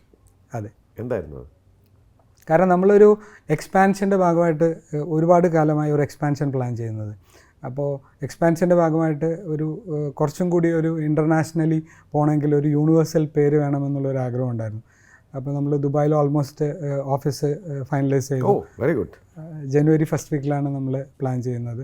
ദുബായ് മാത്രമല്ല പല കൺട്രീസിലും നമ്മൾ ഇനി പ്ലാൻ ചെയ്തിട്ടുണ്ട്. കേരളത്തിൽ തന്നെ 8 ബ്രാഞ്ചസ്, തൃശ്ശൂർ, കോഴിക്കോട്, കണ്ണൂർ, മലപ്പുറം, പാലക്കാട്, കൊല്ലം, കോട്ടയം, ട്രിവാൻഡ്രം, ഇങ്ങനെ 8 ബ്രാഞ്ചും കൊച്ചിൻ പ്ലസ് ദുബായ്, അങ്ങനെ 10 ബ്രാഞ്ചാണ് അടുത്ത ഫിനാൻഷ്യൽ ഇയർ നമ്മൾ പ്ലാൻ ചെയ്യുന്നത്. അപ്പം ഇതിൻ്റെ ഭാഗമായിട്ട് നമ്മളൊരു ബ്രാൻഡിങ് നമ്മൾ നോക്കിക്കഴിഞ്ഞപ്പോൾ ലോണിറ്റോൾ എന്നുള്ളൊരു പുതിയ ബ്രാൻഡിലേക്കാണ് നമ്മൾ വന്നത്. ലോണിറ്റോൾ. അതെ, ലോൺ ഗുരുവായിട്ട് നമുക്ക് ദുബായ് പോയിട്ട് കാര്യമില്ല. അപ്പോൾ ഒരു ഇൻ്റർനാഷണൽ പേരാവണം. ഇതിൻ്റെ കൂടെ പറയുകയാണെങ്കിൽ നമുക്കൊരു ലോൺ ഗുരുവിന് ഒരു ട്രേഡ് മാർക്കിൻ്റെ ഒരു ചെറിയ ഇഷ്യൂവും ഉണ്ടായിരുന്നു. അപ്പോൾ അതൊരു 3-4 വർഷമായിട്ട് അത് കണ്ടിന്യൂ ചെയ്യാണ്. അപ്പോൾ അതൊരു എക്സ്പാൻഷൻ ഒരു വലിയ വിലകതയാണ്. ലോണിറ്റോൾ എനിക്ക് തോന്നുന്നു ഏറ്റവും ഞാൻ പങ്കെടുത്ത ചടങ്ങുകളിൽ ഏറ്റവും ശ്രേഷ്ഠമായ ഒന്നായിരുന്നു ലോണിറ്റോളും നിങ്ങളുടെ പുതിയ ഓഫീസിൻ്റെ ഇനോഗ്രേഷനൊക്കെ. അതിൻ്റെ ഭാഗമാവാൻ എനിക്കും ഭാഗ്യമുണ്ടായി. എന്താണ് ഈ ലോണിറ്റോൾ? ലോണിറ്റോളിൻ്റെ ടാഗ് ലൈൻ തന്നെ വി ലോൺ ഇറ്റ് ഓൾ എന്നുള്ളതാണ്. അതായത് നിങ്ങളുടെ എല്ലാ ലോണിനും ഞങ്ങളുണ്ട് എന്നുള്ളതാണ്. രണ്ടാമതായിട്ട് ഡെറ്റോൾ, പാരസെറ്റമോൾ എന്നൊക്കെ പറയുന്നത് പോലെ ഒരു സൊല്യൂഷനാണ്, ലോണിന് ഒരു സൊല്യൂഷനാണ് ലോണിറ്റോൾ എന്ന് പറയുന്നത്. അതിൽ നിന്നാണ് ലോണിറ്റോൾ ഉണ്ടായത്. ലോണിറ്റോൾ ഇന്ന് എന്തൊക്കെ സേവനങ്ങളാണ് മാർക്കറ്റിലേക്ക് ഓഫർ ചെയ്യുന്നത്? ലോണിറ്റോളിൽ ഡിഫറെൻറ്റ് ഡിപ്പാർട്ട്മെൻറ്റ്സ് ആണ്. ഏറ്റവും ആദ്യം പറയുകയാണെങ്കിൽ റീറ്റെയിൽ എന്ന് ഞങ്ങൾ വിളിക്കുന്ന ഒരു സെഗ്മെൻറ്റാണ്.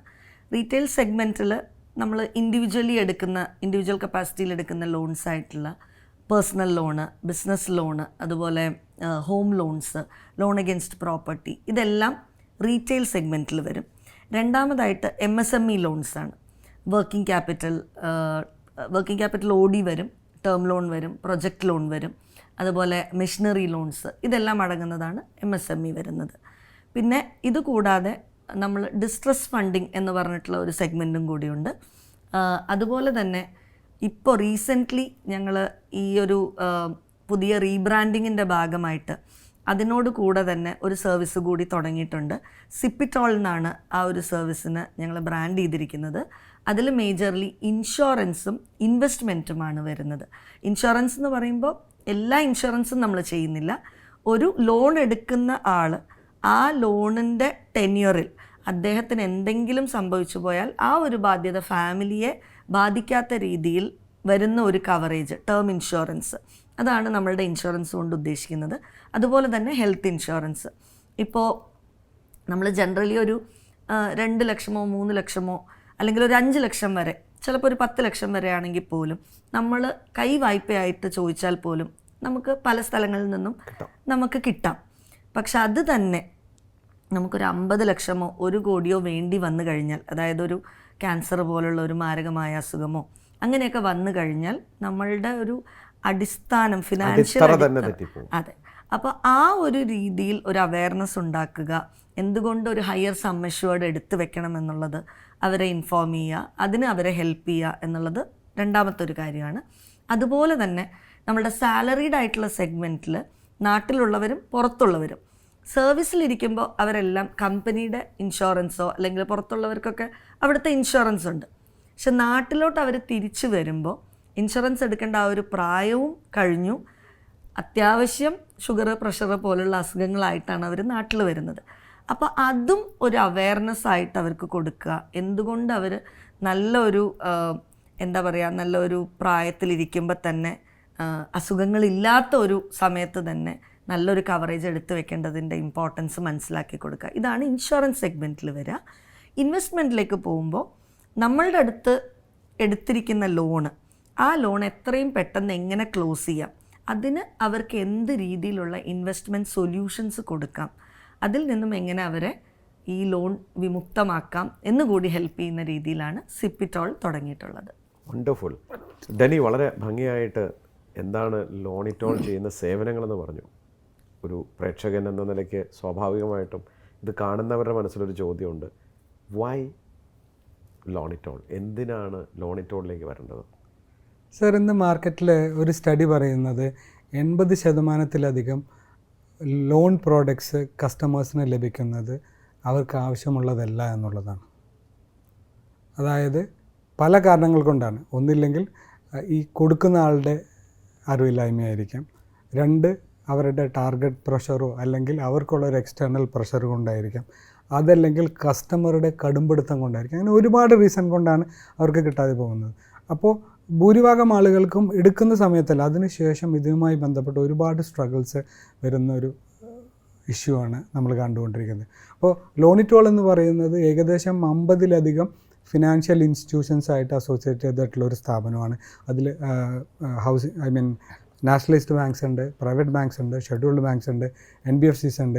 ഇവരുടെ എല്ലാം 1600-ലധികം പ്രോഡക്റ്റ്സ് നമ്മൾ ഹാൻഡിൽ ചെയ്യുന്നതാണ്. അപ്പോൾ ഒരു കസ്റ്റമർ നമ്മളുടെ അടുത്ത് വന്നാൽ അവർക്ക് ഏറ്റവും ഉചിതമായ ഒരു പ്രോഡക്റ്റ് സെലക്ട് ചെയ്ത് കൊടുക്കാൻ പറ്റുന്നുള്ളതാണ് നമ്മളുടെ കോൺഫിഡൻസ്. അതാണ് ലോണിറ്റോൾ, എന്തുകൊണ്ട് ലോണിറ്റോൾ എന്നതിൻ്റെ ഏറ്റവും ആദ്യത്തെ കാര്യം. രണ്ടാമതായി, എല്ലാ ആളുകളുടെയും ഒരു കാര്യം, ഒരു ലോൺ എടുക്കുക എന്ന് പറയുമ്പോൾ ഒരു റേറ്റ് ഓഫ് ഇൻട്രസ്റ്റ് മാത്രമാണെന്നാണ് പല ആളുകളുടെയും ധാരണ. എന്നാൽ നമ്മളെ സംബന്ധിച്ച് നമ്മൾ സംസാരിക്കുന്ന ഒരു കാര്യമെന്ന് പറയുന്നത് റേറ്റ് ഓഫ് ഇൻട്രസ്റ്റ് അതൊരു പ്രധാന ഘടകമാണ്, പക്ഷേ ഒരു പ്രൈമറി ഘടകമല്ല എന്നുള്ളതാണ് ഇതിൻ്റെ ഏറ്റവും വലിയ കാര്യം. കാരണം നമ്മൾ കസ്റ്റമറിന് കൊടുക്കുന്ന ഒരു സർവീസ് എന്ന് പറഞ്ഞാൽ ഒരു കസ്റ്റമറുടെ ആവശ്യം നമ്മൾ മനസ്സിലാക്കുന്നു, അവരുടെ എക്സാക്ട് കറണ്ട് ആവശ്യം മനസ്സിലാക്കുന്നു, അവരുടെ 1-2 കൊല്ലത്തേക്ക് അവരുടെ എക്സ്പാൻഷൻ പ്ലാനുകളോ അവരുടെ ഫിനാൻഷ്യൽ പ്ലാൻസോ നമ്മൾ മനസ്സിലാക്കുന്നു. അതെല്ലാം കണക്കിലെടുത്തുകൊണ്ടാണ് നമ്മളൊരു ലോൺ പ്രോഡക്റ്റ് അവർക്ക് ഐഡൻറ്റിഫൈ ചെയ്ത് കൊടുക്കുന്നത്. രണ്ടാമത്തെ സർവീസ് എന്ന് പറയുന്നത് ഒരു ലോൺ പ്രോഡക്റ്റ് ഐഡൻറ്റിഫൈ ചെയ്യുക മാത്രമല്ല, അത് ആ ബാങ്കിൽ നമ്മൾ ലോൺ കിട്ടുന്നവരെ നമ്മൾ അവരുടെ കൂടെ സർവീസ് കൊടുക്കുകയാണുള്ളത്. മൂന്നാമത് ലോൺ എടുത്താൽ മാത്രം നമ്മൾ അവസാനിപ്പിക്കുന്നില്ല. ഇന്ന് ഭൂരിഭാഗം ആളുകളും ലോൺ എടുത്തു കൊടുക്കാൻ ഒരുപാട് ഏജൻസികളുണ്ട്. പക്ഷേ നമ്മൾ ചെയ്യുന്ന ഒരു കാര്യമെന്ന് പറഞ്ഞാൽ ലോൺ എടുത്താൽ അത് തീരുന്നവരെ അവരുടെ കൂടെ ഉണ്ട് എന്നുള്ളതാണ്. എല്ലാ കൃത്യമായ ഇടവേളകളിൽ നമ്മൾ അവരുമായി ബന്ധപ്പെടുകയും അവരെക്കുറിച്ച് കാര്യങ്ങൾ മനസ്സിലാക്കുകയും ലോണുമായി ബന്ധപ്പെട്ട് എന്തെങ്കിലും പ്രശ്നങ്ങളുണ്ടെങ്കിൽ അത് തീർത്തു കൊടുക്കുകയും ഫിനാൻഷ്യൽ രീതിയിൽ എന്തെങ്കിലും പ്രശ്നങ്ങളുണ്ടെങ്കിൽ, ഇപ്പോൾ ഒരു ക്യാഷ് ഫ്ലോ റിലേറ്റഡ് ആയിട്ട് എന്തെങ്കിലും ഇഷ്യൂസ് ഉണ്ടെങ്കിൽ അതിന് വേണ്ട റെമഡീസ് ഇമ്മീഡിയറ്റ്ലി നമ്മൾ ചെയ്തു കൊടുക്കുകയാണ് ഉള്ളത്. അപ്പോൾ ഒരു കംപ്ലീറ്റ് ലോൺ കൺസൾട്ടിംഗ് ആണ് നമ്മളവിടെ സൊല്യൂഷനാണ്. ലോൺ എടുത്തു കൊടുക്കുക എന്നുള്ളതല്ല, ലോൺ തീരുന്നവരെ അവരുടെ കൂടെ ഉണ്ടായിരിക്കുക എന്നുള്ളൊരു സർവീസാണ് നമ്മൾ ചെയ്യുന്നത്. രാധ, ആക്ച്വലി ഒരു സംരംഭകൻ ചിന്തിക്കുന്നത് ഇങ്ങനെയാണെങ്കിലോ, ഞാൻ നേരിട്ട് പോയാൽ ബാങ്കിൽ നിന്ന് ലോൺ കിട്ടില്ലേ, അതിന് നിങ്ങളെപ്പോലെ ഒരു കൺസൾട്ടൻ്റ്, ഒരു ഗൈഡ് വെച്ചാൽ എൻ്റെ കോസ്റ്റ് കൂടുകയല്ലേ? ഇപ്പോൾ നോർമലി ഏതൊരാളും എനിക്ക് ഏത് ബാങ്കിലാണോ അക്കൗണ്ട് ഉള്ളത് അവിടെയാണ് ഏറ്റവും ആദ്യം എനിക്കൊരു റിക്വയർമെൻറ്റ് വരുമ്പോൾ ഞാൻ പോയി ലോൺ ചോദിക്കുന്നത്. ഇപ്പോൾ എനിക്കൊരു 50 ലക്ഷം അല്ലെങ്കിൽ 1 കോടി ലോൺ വേണമെങ്കിൽ ഞാൻ ഏറ്റവും ആദ്യം പോകുന്നത് എൻ്റെ ബാങ്കിൽ പോയി ചോദിക്കും, എനിക്ക് 50 ലക്ഷത്തിൻ്റെ ലോൺ വേണം. നമ്മൾ ഡോക്യുമെൻറ്റ്സ് അവിടെ കൊടുക്കും. അപ്പോൾ അവർ പറയുകയാണ്, നിങ്ങളുടെ ഈ ഡോക്യുമെൻറ്റ്സ് വെച്ചിട്ട് നിങ്ങൾക്ക് 25 ലക്ഷത്തിനുള്ള ലോൺ എലിജിബിലിറ്റിയേ ഉള്ളൂ എന്ന് പറയുകയാണെങ്കിൽ നമ്മൾ അതും കേട്ടുകൊണ്ട് ഒന്നുകിൽ ആ 25 ലക്ഷം അവിടെ നിന്ന് എടുക്കും, ബാക്കിയുള്ളത് നമ്മൾ എങ്ങനെയൊക്കെയോ വേറെ വഴിയിലൂടെ മാനേജ് ചെയ്യും. പക്ഷേ ഇതിന് പകരം ആ ബാങ്ക് മാത്രമല്ല നമ്മൾ ഡീൽ ചെയ്യുന്നത്. നമ്മൾ ഈ നേരത്തെ ഡെന്നി പറഞ്ഞതുപോലെ 50ഓളം ബാങ്കുകൾ മാത്രമല്ല NBFC എല്ലാം പെടും. അതിൽ 50ഓളം ഫിനാൻഷ്യൽ ഇൻസ്റ്റിറ്റ്യൂഷൻസിൽ നിന്നും 1600ഓളം പ്രൊഡക്ട്സ് ഡീൽ ചെയ്യുന്നുണ്ട്. അപ്പോൾ നമ്മളുടെ എക്സ്പെർട്ടീസിൽ ഈ കസ്റ്റമറുടെ റിക്വയർമെൻറ്റിനനുസരിച്ച് ഈ കസ്റ്റമറുടെ ഡോക്യുമെൻറ്റ്സ് വെച്ചിട്ട് ഏത് ബാങ്കിൽ നിന്ന് ഏത് പ്രൊഡക്റ്റിലാണോ ഏറ്റവും സൂട്ടബിൾ ആയിട്ടുള്ള സൊല്യൂഷൻ കിട്ടുന്നത് ആ സൊല്യൂഷനാണ് കസ്റ്റമറിന് നമ്മൾ റെക്കമെൻഡ് ചെയ്യുക. ഏറ്റവും ഒന്നാമത്തെ കാര്യം. രണ്ടാമത്തെ കാര്യം, നമ്മൾ ഇതിൻ്റെ ഡോക്യുമെൻറ്റേഷനിൽ അവരെ ഹെൽപ്പ് ചെയ്യുമ്പോൾ അവർക്കുണ്ടാകുന്ന ഒരു കൺസേൺ, ഞങ്ങൾക്ക് ഈ കൺസൾട്ടൻ്റ് ത്രൂ പോകുമ്പോൾ കൂടുതൽ കോസ്റ്റിംഗ് വരുമോ എന്നുള്ളതാണ്. ആക്ച്വലി സ്പീക്കിംഗ് അവർക്കുള്ള ബെനിഫിറ്റ് എന്ന് പറയുന്നത്, ഞങ്ങൾ ഈ ബാങ്കിൽ ഈ ഒരു കസ്റ്റമറിന് വേണ്ടി മാത്രമായിരിക്കില്ല ഫയൽ കൊടുക്കുന്നുണ്ടായിരിക്കുക. ഞങ്ങൾക്ക് സൈമിൾട്ടേനിയസ്ലി പല കസ്റ്റമേഴ്സിൻ്റെയും പല ഫയലുകളും ഞങ്ങൾ ഈ ബാങ്കിൽ ചെയ്യുമ്പോൾ ഈ ഒരു കസ്റ്റമറിൻ്റെ ബിസിനസ് മാത്രമല്ല ബാങ്കിന് നമ്മളിൽ നിന്നും ലഭിക്കുന്നത്. അതുകൊണ്ട് തന്നെ ബാർഗെയിനിങ് പവർ ഒരു ഇൻഡിവിജ്വൽ കസ്റ്റമറിനേക്കാളും ഞങ്ങൾക്കാണ് കൂടുതലുണ്ടായിരിക്കുക. അതുകൊണ്ട് ഏറ്റവും ബെസ്റ്റ് സൊല്യൂഷനാണ്, ഇൻഡസ്ട്രിയിൽ തന്നെ ഏറ്റവും ബെസ്റ്റ് സൊല്യൂഷനാണ് ലോണിറ്റോളിന് കൊടുക്കാൻ കഴിയുക എന്നുള്ളതാണ്. അതുപോലെ തന്നെ മൂന്നാമത്തെ ഒരു കാര്യം എന്ന് പറയുന്നത്, കസ്റ്റമർ നോർമലി ഒരു ലോൺ ചോദിക്കുമ്പോൾ കസ്റ്റമർ റേറ്റ് ഓഫ് ഇൻട്രസ്റ്റ് അങ്ങനെ ചെറിയ ചെറിയ കാര്യങ്ങളാണ് കസ്റ്റമറുടെ അറിവിലുണ്ടായിരിക്കുക. പക്ഷേ എല്ലാ കാര്യങ്ങളും കസ്റ്റമറിന് ഈ ലോണിനെ സംബന്ധിച്ച് അറിഞ്ഞോളണമെന്നില്ല. പക്ഷെ ഞങ്ങൾ ഇതിനെക്കുറിച്ച് പഠിച്ചിരിക്കുന്നതുകൊണ്ട് തന്നെ ഇതിൻ്റെ ബാക്ക് എൻഡിൽ എന്തൊക്കെ വരുന്നുണ്ട് എന്നുള്ള കാര്യങ്ങളും കൂടി ഞങ്ങൾക്കറിയാം. അതെ, ഇപ്പോൾ ഒരു എക്സാമ്പിൾ പറയുകയാണെങ്കിൽ റീസെൻ്റ്ലി നമുക്ക് വന്നിട്ടുള്ള ഒരു കസ്റ്റമർ ഏകദേശം 17 കോടിയോളം ലോൺ എടുത്തിട്ടുള്ള കസ്റ്റമറാണ്. ആ കസ്റ്റമർ ഒരു ടേക്ക് ഓവർ ചെയ്ത് വേറൊരു ബാങ്കിലേക്ക് കൊണ്ടുപോകാൻ വേണ്ടി ബാങ്കിൽ ക്ലോസ് ചെയ്യാൻ ചെന്നപ്പോഴാണ് അറിയുന്നത് ഇതിന് ഏകദേശം 4% പ്രീ ക്ലോഷർ ചാർജസ് വരുന്നുണ്ട് എന്നുള്ളത്. അപ്പോൾ ആ ഒരു വലിയ തുക ഇവർക്ക് ഏറ്റവും ഇനിഷ്യലി ഇവർക്ക് അറിയില്ല. നമ്മളെപ്പോലൊരു കൺസൾട്ടൻ്റ് ഉണ്ടെങ്കിൽ നമ്മൾക്കിത് അറിയാവുന്നതുകൊണ്ട് തന്നെ നമ്മൾ ആദ്യമേ ഇതെല്ലാം കമ്മ്യൂണിക്കേറ്റ് ചെയ്യും എന്നുള്ളത് ഒരു അഡ്വാൻറ്റേജ് ആണ്. അതുകൊണ്ട് രാധ പറയുന്നത് അവർ ഒരു കൺസൾട്ടൻ്റ് വഴി പോകുന്നത് കൊണ്ട് ലോണിറ്റോൾ പോലൊരു സ്ഥാപനത്തിൽ വരുന്നതുകൊണ്ട് അവർക്ക് നേട്ടമേ ഉള്ളൂ, അല്ലാതെ നഷ്ടമൊന്നും ഉണ്ടാവില്ല. ലക്ഷങ്ങളുടെ ലാഭമാണ്, ലക്ഷങ്ങളുടെ ലാഭമാണ്. ഡെന്നിയിലേക്ക് തിരിച്ചു വരാം. ഡെന്നി, പൊതുവേ സംരംഭകരിൽ കണ്ടിട്ടുള്ള ഒരു പ്രശ്നം, ക്യാപിറ്റൽ പലതരം ലോണുകളുണ്ട്. ക്യാപിറ്റൽ ലോണായിരിക്കാം, വർക്കിംഗ് ക്യാപിറ്റൽ ലോണായിരിക്കാം, CC ആയിരിക്കാം, OD ആയിരിക്കും. ഇത്തരം ലോണുകളെല്ലാം എടുത്ത് ഫണ്ട് ആദ്യം തന്നെ വർക്കിംഗ് ക്യാപിറ്റൽ വെച്ചിട്ടായിരിക്കാം ഒരു ലക്ഷറി കാർ വാങ്ങുന്നത്, അല്ലെങ്കിൽ വീട് വയ്ക്കുന്നത്. എന്താണൊരു എക്സ്പേർട്ട് എന്ന നിലയ്ക്ക്, നിങ്ങളെ പഴയ പേര് പറഞ്ഞ ലോൺ ഗുരുവാണ്, നിങ്ങളൊരു ഗുരുവാണ്, എന്താണ് സംരംഭകരോട് പറയാനുള്ളത്? സാധാരണയായി നമ്മളൊരു ലോൺ എടുക്കുമ്പോൾ വളരെ പ്ലാൻ ചെയ്തെടുക്കേണ്ട ഒരു കാര്യമാണ്. നമ്മളൊരു വർക്കിംഗ് ക്യാപിറ്റൽ ലോൺ എടുക്കുക എന്ന് പറയുന്നത് ഒരു റിവോൾവിങ് റിക്വയർമെൻറ്റിനാണ് നമ്മൾ എടുക്കുന്നത്. അപ്പോൾ നമ്മളൊരു മെറ്റീരിയൽ വാങ്ങിക്കുന്നു, അതിനെ പ്രോസസ്സ് ചെയ്യുന്നു, അത് വിൽക്കുന്നു, കാശ് വരുന്നു, അത് വീണ്ടും നമ്മൾ ബാങ്കിലേക്ക് കൊണ്ടുവരുന്നു. ഇങ്ങനെ ഒരു റിവോൾവിംഗ് ആയിട്ടുള്ള ഒരു ക്യാപിറ്റൽ റിക്വയർമെൻറ്റിനാണ് നമ്മൾ ഓഡി പോലെയുള്ള ലോണുകൾ നമ്മൾ പലപ്പോഴും എടുക്കേണ്ടത്. ഇനി ടേം ലോൺ പോലെയുള്ള ലോണുകൾ നമ്മൾ എടുക്കേണ്ടത് നമുക്കുള്ള വൺ ടൈം റിക്വയർമെൻറ്റ്സിനാണ്. ഇപ്പോൾ ഒരു എക്സാമ്പിൾ പറഞ്ഞാൽ നമുക്ക് ഓഫീസ് പണിയണം, അല്ലെങ്കിൽ ഒരു ഓഫീസിന് വേണ്ടി സ്ഥലം വാങ്ങിക്കണം, അല്ലെങ്കിൽ നമുക്കൊരു മെഷീനറി വാങ്ങിക്കണം. ഇങ്ങനെയുള്ള കാര്യങ്ങൾ നമ്മൾ വ്യക്തമായി അറിഞ്ഞ് വേണം പെരുമാറാൻ. അപ്പോൾ ഓരോന്നിനും എലിജിബിലിറ്റി കാൽക്കുലേഷൻ ഓരോ രീതിയിലാണ്. അപ്പോൾ ഇത് അങ്ങോട്ടും ഇങ്ങോട്ടും മാറിയാലുള്ളൊരു പ്രശ്നം. ഇപ്പോൾ നമ്മുടെ ഒരു വർക്കിംഗ് ക്യാപിറ്റൽ റിവോൾവിംഗ് ആയിട്ടുള്ള ഒരു വർക്കിംഗ് ക്യാപിറ്റലിന് നമ്മൾ ഒരു ടേം ലോൺ എടുത്താലുള്ളൊരു പ്രശ്നം എന്താണെന്ന് വെച്ച് കഴിഞ്ഞാൽ പലപ്പോഴും നമുക്ക് ഈ ഫുൾ എമൗണ്ട് ഫുള്ളായി യൂട്ടിലൈസ് ചെയ്യേണ്ടി വരില്ല. ടേം ലോൺ എടുത്താൽ ഇതിനൊരു EMI ഉണ്ട്. ഈ ഫുൾ എമൗണ്ടിന് നമ്മൾ കണ്ടിന്യൂസ്ലി നമുക്ക് ഇൻട്രസ്റ്റ് കൊടുക്കേണ്ടി വരും. അത് നമുക്കൊരു ലോസാണ്. ഇനി പല ആളുകളും ചെയ്യുന്ന ഏറ്റവും വലിയ മണ്ടത്തരം എന്ന് പറഞ്ഞാൽ, പ്രത്യേകിച്ച് ബാങ്കുകളും ഇതിലൊരു വലിയ പങ്കുണ്ട് എന്ന് വേണം പറയാൻ, അവരൊരു വലിയ ലോൺ അവർക്ക് ഓടി കിട്ടുന്നു. ആ ഓടിയിൽ നിന്ന് കാറ്, വീട്, പുതിയ സ്ഥലങ്ങൾ, ഫണ്ട് ഡൈവേർട്ട് ചെയ്യാണ് ചെയ്യുന്നത്.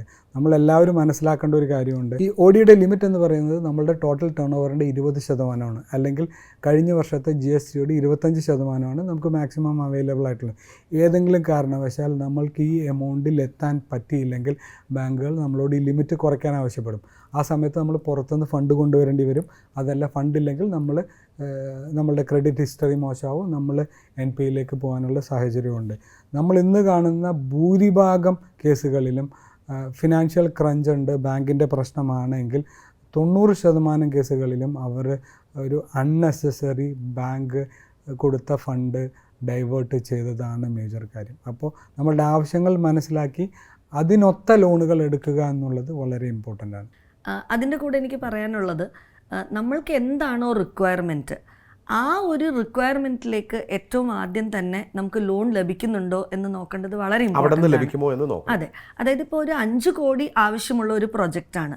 അതിന് നമുക്ക് കിട്ടുന്നത് 3 കോടിയാണെങ്കിൽ ആ 3 കോടി എടുത്ത് ബാക്കി 2 കോടി എങ്ങനെയെങ്കിലും റോൾ ചെയ്യാം എന്ന് വിചാരിച്ചു കഴിഞ്ഞാൽ നമുക്ക് ആ 2 കോടി റോൾ ചെയ്യാൻ പറ്റില്ല എന്നുള്ളതാണ് ഇത്രയും കാലത്തെ ഞങ്ങളുടെ ഒരു പരിചയത്തിൽ ഞങ്ങൾ ക്രോസ് ചെയ്തിട്ടുള്ള കേസുകളിൽ. പറയാം, ഞാൻ 1 കോടി ലാഭം ഉണ്ടാക്കിയിട്ട് ഇതിലേക്ക് ഇട്ടേക്കാം എന്നൊക്കെ പറയും. അതെ, അങ്ങനെ പറയാം.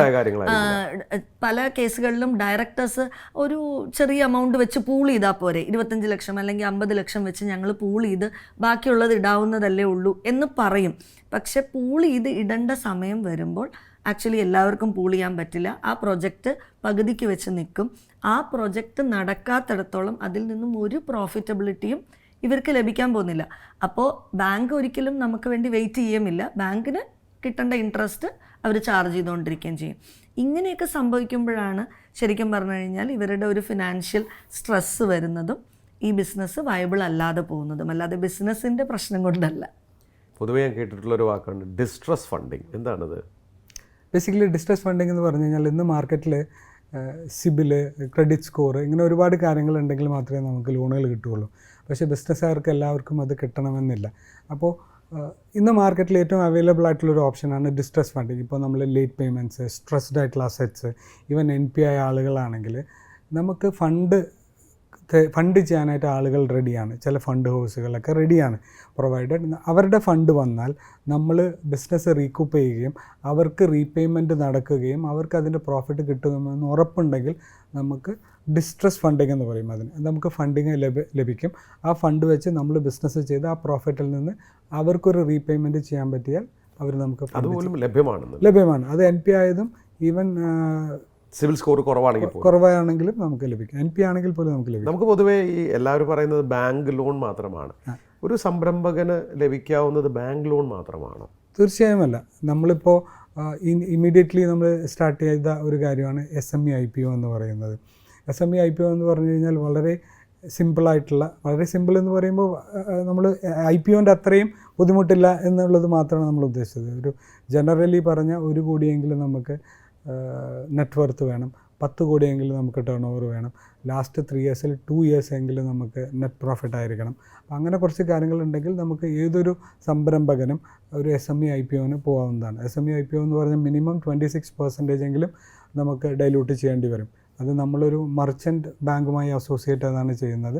അപ്പോൾ അതിന് വേണ്ട എല്ലാ സൗകര്യങ്ങളും നമ്മളിവിടെ ചെയ്യാറുണ്ട്. ആ മർച്ചൻ്റ് ബാങ്കിൻ്റെ റെസ്പോൺസിബിലിറ്റിയാണ് ഈ 26% സെല്ല് ചെയ്യിപ്പിക്കുക എന്നുള്ളത്. അത് പബ്ലിക്കിൻ്റെ ഇടയിൽ പോയില്ലെങ്കിൽ അവർ കോർപ്പറേറ്റ്സിൽ നിന്ന് ഇത്, അപ്പോൾ SBI LIC പോലുള്ള കോർപ്പറേറ്റ്സിൽ നിന്ന് ഈ ഫണ്ട് വാങ്ങിച്ച് നമ്മുടെ ഇതിൽ ഇൻവെസ്റ്റ് ചെയ്യിപ്പിക്കാൻ സാധിക്കും. ലോണിറ്റോൾ രഥ ഒരു ചെറിയ വെഞ്ചറായിട്ട് തുടങ്ങിയതാണ് അല്ലേ? ഇന്നിപ്പോൾ ഭാവി പരിപാടികൾ എന്തൊക്കെയാണ്? ഇപ്പം നേരത്തെ ഡെന്നി പറഞ്ഞതുപോലെ തന്നെ നമ്മളുടെ എക്സ്പാൻഷൻ എന്ന് പറയുന്നത് ഇന്ത്യയിൽ മാത്രം ഒതുങ്ങുന്നില്ല. നമ്മൾ ദുബായിലേക്ക് വെരി റീസെൻ്റ്ലി തന്നെ എക്സ്പാൻഡ് ചെയ്യുവാണ്. അതുപോലെ തന്നെ കേരളത്തിലുടനീളം ഏകദേശം 8ഓളം ബ്രാഞ്ചസ് വരുന്നുണ്ട്. 8ഓളം ബ്രാഞ്ചസ് എന്ന് പറയുമ്പോൾ കൊച്ചി ഓൾറെഡി ഉള്ളതുകൊണ്ട് ഞാനത് കൂട്ടിയിട്ടില്ല. കൊച്ചിയും ദുബായും അടക്കം 10ഓളം ബ്രാഞ്ചസ് വരുന്നുണ്ട്. ഇനി അടുത്തൊരു ലെവൽ എന്ന് പറയുന്നത് 2028 ഞങ്ങൾ SME IPO പോകണം എന്ന് തന്നെയാണ് നമ്മളുടെ ഒരു ലക്ഷ്യം. അതിലേക്ക് അതിവേഗം നടന്നുകൊണ്ടിരിക്കുകയാണ്. ധനി, നിങ്ങളുടെ ഒരു വിജയത്തിൻ്റെ പിന്നിൽ ഇന്ന് എത്ര പേരുണ്ട് നിങ്ങളുടെ ടീം മെമ്പേഴ്സായിട്ട്? ഇന്ന് നമ്മളുടെ ടീമെന്ന് പറയുന്നത് 18 ആളുകളാണ്. 18 ആൾക്കാരുടെ ഒരു സ്ട്രോങ് ടീമാണ് ഇന്ന് നമുക്കുള്ളത്. അതിൽ CMA കഴിഞ്ഞ ആളുകളുണ്ട്, CA സെൻറ്റർ കഴിഞ്ഞ ആളുകളുണ്ട്, MBA ഫിനാൻസുകാരുണ്ട്. നമ്മളൊരു കംപ്ലീറ്റ്ലി ഫുള്ളി എക്യുപ്ഡ് ആയിട്ടുള്ള ഒരു ടീമാണ്. ഇവരുടെ കോൺട്രിബ്യൂഷൻ എങ്ങനെയുണ്ട് ലോണിറ്റോളിലേക്ക്? ഇവരെല്ലാവരും തന്നെ വളരെ ആത്മാർത്ഥമായി വർക്ക് ചെയ്യുന്ന ആളുകളാണ്. എനിക്ക് തോന്നുന്നു സാറൊന്ന് കണ്ടതാണ്. കാരണം നമ്മുടെ ഓഫീസ് ഇനോഗ്രേറ്റ് ചെയ്തത് പോലും നമ്മളുടെ കോർ ടീമാണ്. എനിക്ക് തോന്നുന്നു സാറും അതേമാതിരി ഒരുപാട് വിശിഷ്ടാതിഥികൾ ഉണ്ടായിരുന്നെങ്കിൽ പോലും അവരുടെ സാന്നിധ്യത്തിൽ 4 നമ്മളുടെ ബിൽസി, അഞ്ജലി, ജയശ്രീ, അനീന, ഈ പറയുന്ന 4 ആളുകളാണ് നമ്മളുടെ ഓഫീസ് ഇനോഗ്രേറ്റ് ചെയ്തത്. അത് അവർ ബാക്കിയുള്ള ആളുകളെ റെപ്രസെൻ്റ് ചെയ്തതാണ്. അവിടെയുള്ള ഓരോരുത്തരും ആ രീതിയിലാണ് വർക്ക് ചെയ്യുന്നത്. അടുത്തൊരു സെപ്റ്റംബറിനുള്ളിൽ നമ്മളുടെ ടീം സൈസ് എന്ന് പറയുന്നത് ഒരു 45 ആവുമെന്നാണ് നമ്മൾ പ്രതീക്ഷിക്കുന്നത്. ലോണിറ്റോൾ കൊണ്ട് നിങ്ങൾ രണ്ടുപേരും എന്താണ് ഉദ്ദേശിക്കുന്നത്? ലോണിറ്റോൾ കൊണ്ട് ഉദ്ദേശിക്കുന്നത് വളരെ സിമ്പിളാണ്. അതായത് ഏതൊരു സംരംഭകനും ഏറ്റവും ആവശ്യം എന്ന് പറയുന്നത് അവർക്ക് ഒരു ഐഡിയ വേണം, ലീഡർഷിപ്പ് ക്വാളിറ്റി വേണം, ഇതൊക്കെ ഉണ്ടെങ്കിലും നമുക്ക് ഏറ്റവും ഇമ്പോർട്ടൻ്റ് ആയ ഒരു ഫാക്ടറാണ് വൈറ്റമിൻ M എന്ന് പറയുന്ന മണി. ദുട്ടില്ലാതെ ഒരു സംരംഭവും വിജയിക്കില്ല. ആ ഒരു ദുട്ടിന് വേണ്ടി ഇപ്പോൾ വലിയ വലിയ കോർപ്പറേറ്റ്സ് എടുക്കുകയാണെങ്കിൽ, ഇപ്പോൾ അംബാനി, അദാനി എന്നൊക്കെ പറയുന്ന ഗ്രൂപ്പ്സ് എല്ലാവരും സർവൈവ് ചെയ്യുന്നത് ഈ ലോണിൽ തന്നെയാണ്. പക്ഷെ അത് മീഡിയം സ്മോൾ ഇൻഡസ്ട്രീസിലേക്ക് വരുമ്പോൾ അതിൻ്റെ പ്രാധാന്യം, അല്ലെങ്കിൽ അതിൻ്റെ പ്രാധാന്യം അറിയാം, എല്ലാവർക്കും ലോൺ വേണം. പക്ഷേ ഇതെങ്ങനെ റൈറ്റ് ലോൺ ഡിസിഷൻ എങ്ങനെ എടുക്കണം എന്നറിയാത്തതാണ് എല്ലാവരുടെയും പ്രശ്നം. അതുകൊണ്ട് പലപ്പോഴും റൈറ്റ് ലോൺ ഡിസിഷൻ അറിയാത്തതുകൊണ്ട് തന്നെ റോങ് ഡിസിഷൻസ് എടുക്കുകയും സംരംഭം വിജയിപ്പിക്കാൻ പറ്റാതിരിക്കുകയും ചെയ്യുന്നു. അങ്ങനെ ഒരവസ്ഥ ഒരു സംരംഭകനും ഉണ്ടാവരുത് എന്നുള്ളതാണ് ഞങ്ങളുടെ ലക്ഷ്യം. അതുകൊണ്ട് തന്നെ ഒരു സംരംഭകൻ്റെ ഫിനാൻഷ്യൽ സൈഡ് എൻഷുർ ചെയ്യാൻ വേണ്ടിയിട്ടാണ് ലോണിറ്റോൾ നിലനിൽക്കുന്നത്. ഞങ്ങൾ അവരുടെ ഫിനാൻഷ്യൽ സ്റ്റെബിലിറ്റി ഉറപ്പാക്കാൻ വേണ്ടിയിട്ടാണ് ഞങ്ങൾ ഹെൽപ്പ് ചെയ്യുന്നത്. നന്മയുള്ള സംരംഭം. നിങ്ങൾ കേട്ടു ഡെന്നിയും രാധയും. നമ്മളൊക്കെ പണ്ട് പറയുന്ന പോലെ ബോബനും മോളി എന്നൊക്കെ പറയുന്ന പോലെയാണ് ഇവർ. 2 പേർ വളരെ ചേർന്ന് നിന്ന് ആ സൗഹൃദവും അവരുടെ സ്നേഹമൊക്കെ ഒരു സംരംഭമാക്കുന്നു. സമൂഹത്തിൽ ഒരു പ്രോബ്ലമുണ്ട്, ആ പ്രോബ്ലത്തിൻ്റെ ഒരു സൊല്യൂഷൻ ഇവരുടെ കയ്യിലുണ്ട്. സംരംഭങ്ങൾ വളരണമെങ്കിൽ വൈറ്റമിൻ M രാധ പറഞ്ഞ പോലെ അതില്ലാതെ പറ്റില്ല. പണമില്ലാതെ എങ്ങനെയാണ് ബിസിനസ് നടത്തുക? അതിന് ധനകാര്യ സ്ഥാപനങ്ങളുണ്ട്, അവരിലേക്ക് നമുക്ക് എത്തിപ്പെടാനുള്ള മാർഗമറിയാത്തത് കൊണ്ടാണ്. ഇത്തരം സംരംഭങ്ങൾ നമ്മുടെ നാട്ടിലുണ്ടാകുമ്പോഴാണ് സംരംഭങ്ങൾ വളരുന്നത്, വലുതാവുന്നത്. ലോണിറ്റോൾ പോലെ നിരവധി പേർ ഈ സമൂഹത്തിന് എന്തെങ്കിലും നന്മയുള്ളൊരു സംരംഭമായി ഇറങ്ങട്ടെ എന്ന് എന്നെപ്പോലുള്ളവർ ആഗ്രഹിക്കുകയാണ്. ഡെന്നി, രാധ, വളരെ ചെറിയ സ്വപ്നവുമായി കോഴിക്കോട് ചിലപ്പോൾ ഒതുങ്ങിയേക്കാൻ വരുന്ന നിങ്ങളാണ് കൊച്ചിയിലേക്ക് പറിച്ചു നടുന്നത്. കോഴിക്കോടും തിരുവനന്തപുരം, ഇപ്പോൾ ദുബായിലേക്കൊക്കെ എത്തിപ്പെടുകയാണ്. നിങ്ങളുടെ ആശയം വലുതാണ്. ഒരു സംരംഭകൻ പോലും പണമില്ലാത്തത് കൊണ്ടൊരു സംരംഭം വിജയിക്കാതിരിക്കുകയോ വളരാതിരിക്കുകയോ ചെയ്യരുത് എന്ന ആ ഒരു ആശയത്തിൽ നിന്ന് നിങ്ങൾക്ക് കിട്ടിയ ഈ ഒരു ഉത്തേജനം, നിങ്ങൾക്ക് തിരിച്ചടികളുണ്ടായിട്ടുണ്ട്, 2 പേർക്കും ഹെൽത്ത് ഇഷ്യൂസ് ഉണ്ടായിട്ടുണ്ട്. അതൊക്കെ മറന്ന് പൊരുതി ജനങ്ങളെ, നമ്മുടെ സംരംഭക കൂട്ടായ്മകളെ, അവരെ സഹായിക്കാൻ നിങ്ങൾ ചെയ്യുന്ന ഈ വലിയ കാര്യം ഞാനൊരു പുണ്യമായിട്ട് തന്നെ കാണുന്നത്. ഇനിയും ഉയരങ്ങളിലെത്തട്ടെ. ലോണിറ്റോളിൻ്റെ ടീം, നിങ്ങളുടെ ഭാഷയിൽ പറഞ്ഞ വളരെ സ്ട്രോങ് ടീം, അവർക്കും ഈ ലോകത്തെ സഹായിക്കാനാവട്ടെ. എൻ്റെ വ്യക്തിപരമായ പേരിൽ, സ്പാർക്കിളിൻ്റെ പാർട്ട്നേഴ്സും എല്ലാ പ്രേക്ഷകരുടെ പേരിലും എല്ലാ ആശംസകളും. Thank you. Thank you.